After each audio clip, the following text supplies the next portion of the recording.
हुस्न पर आशिक नहीं हो, आशिक हो इन चार पर, रफ्तार पर, गुफ्तार पर, नाज पर, अंदाज पर। সাদা চামড়া দিয়ে মালিকের নজর কাড়া যায় না, 7 ফিট 6 ফিট লম্বা হয়ে মালিকের নজর কাড়া যায় না, মোটা তাজা হয়ে মালিকের নজর কাড়া যায় না। মালিকের নজর কি দিয়ে কাড়ে? যার দিল আল্লাহর দিকে ঝুঁকে যায়।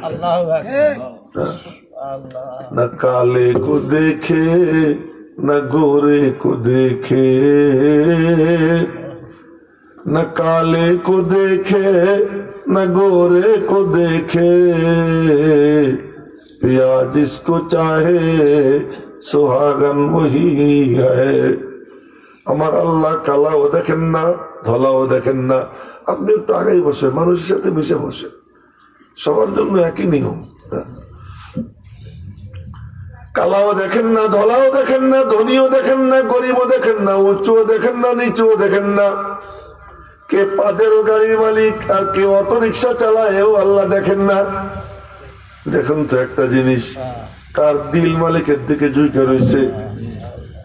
তো যার দিলটা আল্লাহর দিকে থাকে, ওর সাথে ওরই কি, ওর দিকে আল্লাহ পাকের নজর থাকে। এক কিস্তা মনে পড়ে গেল। আমরা মনে করি কি উপরে যে হুজুর বসে ওই হুজুর খুব দামি, আর নিচে যারা বসা তাদের বুঝি দাম টাম কম। আসলে তা না। একবার 2 হুজুর সফর করতেছিলেন, বড় বড় হুজুর।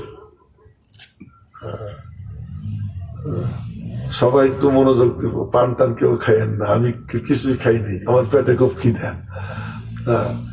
শুধু আমারে দেখবেন। 2 বড় বড় হুজুর সফরে ছিলেন। সফরে আসরের নামাজের টাইম হয়ে গেছে।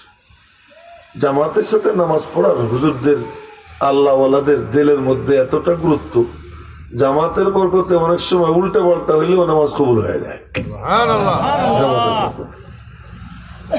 তো 2 জন আছেন, 2 জনে জামাত হয়, 3 জন হইলে কমপ্লিট হয়, পুরোপুরি হয়। আর একজন মানুষ তালাশ করতেছেন যে আরেকজন পাওয়া যায়, এদিক ওদিক তাকাইতেছে। অনেক দূরে দেখে কি যে মাথায় কাঠের বোঝা, জ্বালানি কাঠ এই নিয়ে যাইতেছে। তো হুজুরে ডাক দিছেন, এ মিয়া, তাকাইছে, তুমি কি আসরের নামাজ পড়ছো?